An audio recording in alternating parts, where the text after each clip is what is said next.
Good morning, everyone. Today, I'm just outside of the Confederate section over here in the proper part of Oakwood Cemetery to bring you a little bit of a different video from what I normally would do. Now, it's still going to be a video talking about a grave, but it'll be one of a particular interesting grave that in its own right deserves to be talked about a little bit more, especially its context within our modern society and everything else. And it will be that very tall column you see just off in the distance with a statue on top of it. Now, you might be asking, well, who does this entire thing belong to? Well, it belongs to a Mr. James Netherwood. He was born in 1834 in Yorkshire, England, and though we don't really know a lot about his early life details, from what I can glance at, particularly from his headstone as well as what I could find online, there's a couple of contradictory statements going on with it. Firstly, it says that he had a son born in England in 1862 on his own monument, which is carved onto the side of that large column at the base of it, to be more specific. However, in his obituary, it says that he was a quote-unquote ex-Confederate, which would mean that he would have at least had to have been here in the U.S., or at least supported the cause in some way, shape, or form. However, this isn't necessarily what he's most well known for. In fact, his entire fame comes about not from his career during the war or alleged career. It comes from after the war, and his ties to the Confederacy are most apparent in that fact alone.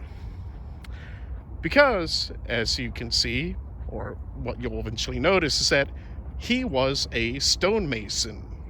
He cut stones and hewed stones similar to the ones that you might see right around here, such as these small little pieces that you would see for the walls or for these little areas to fence off areas in the cemetery, etc., and so forth. However, his most famous stonework appears in the Confederate Monuments. The four that are most important to this here is the Robert E. Lee Monument on Monument Avenue, the Jeb Stuart Monument, which was also on Monument Avenue or somewhere here in Richmond, the A.P. Hill Monument, and finally the Soldiers and Sailors Monument, which used to be at Libby Hill. He worked on all four of those, helping bring the designs into fruition and into a visible format. However, this was not the last of his work. His last, most notable work is actually his own headstone.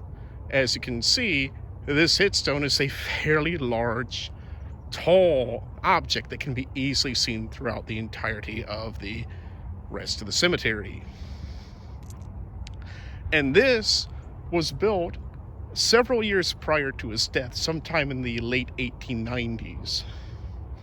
Because on May 28th, 1899, he would pass away and then would eventually be interred here at Oakwood Cemeteries, in the older section of Oakwood Cemetery, not too far away from the Confederate section. And as you can tell already, this is a fairly large monument. It probably stands at least 20 feet tall, with the statue taking up probably about 5.5 to 6 feet of that there, because the statue allegedly is a life-size statue of him, though it might be a little bit larger than life, because in these sort of circumstances you would rather want it to be a little bit larger, so that way it gives the impression of a realistic height, even though it really isn't. And you can already see a couple of details that you might notice from some of the other monuments.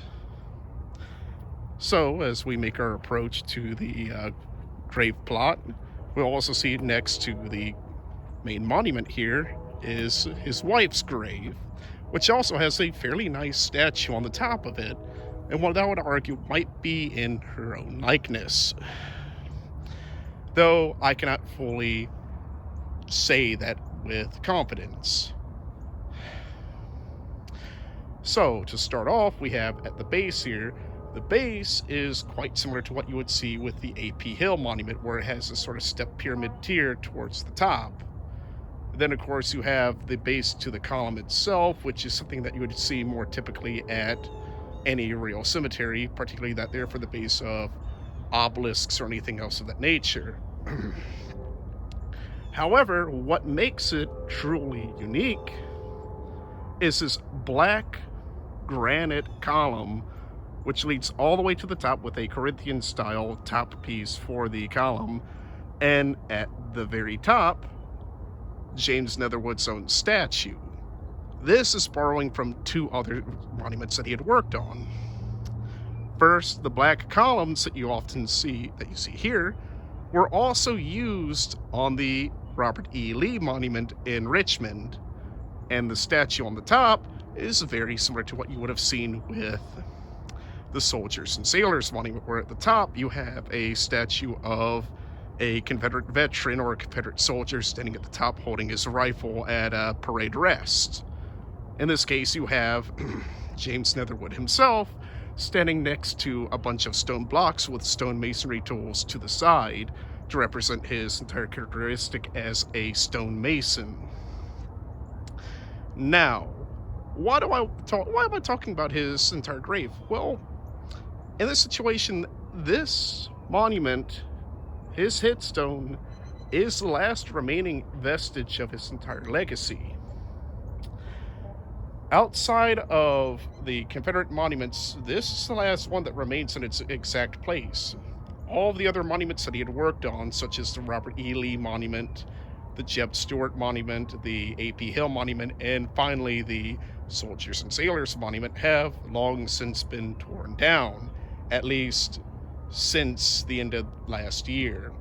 The last one being the AP Hill Monument, which was largely delayed due to the fact that they had to exhume AP Hill's own remains from underneath the monument. And some might argue, well, all that there was necessary because these monuments were X, Y, and Z. However, I kind of see it as a deep shame towards it. It's, in its own right, not a good thing at all. It's the dismantling of this man's, quite frankly, great legacy as a great stonemason. He had spent years upon years working on these monuments, as well as his own grave here, and was able to make works that are, in their own right, beautiful, fantastic looking works. Even if you don't agree with the particular details, you cannot deny that these are truly aesthetically beautiful monuments, and his grave is no exception to this. So let us just take a moment here to just enjoy the beautiful architecture that is this grave, and think to ourselves, what can we do to try to produce our own form of beauty? Because this is a truly beautiful monument. Maybe, hopefully one day, his legacy will be reverted to some extent, and that some of these monuments will return. But in the end, as it is, this is what remains of his whole legacy, his own headstone. And we ought appreciate it and admire it for what it is, a piece of artwork, if nothing else. So, I hope everyone has had a wonderful day, and may God bless all of you.